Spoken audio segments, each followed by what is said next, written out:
Je m'appelle Alain, je suis guide conférencier sur Sentier des Arts. Un truc comme un hippodrome, il y avait les carcers où partaient les chevaux.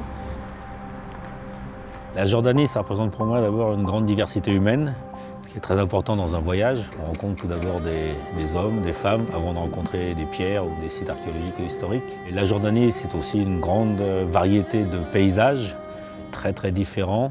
Paysages désertiques au sud et à l'est, austères, qui nous rappellent des hommes comme Laurence d'Arabie.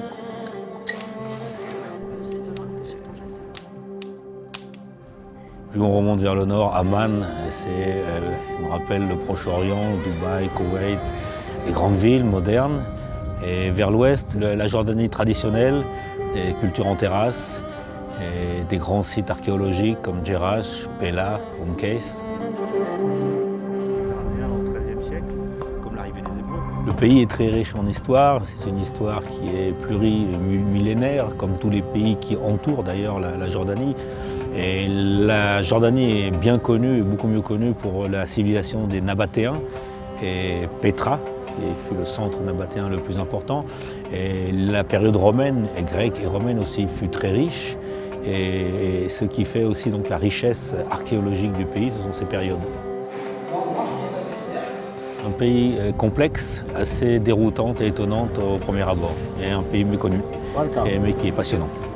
Dans le voyage, nous avons visité le site de Jerash, situé au nord de Amman, qui est un des plus grands sites gréco-romains du Proche-Orient.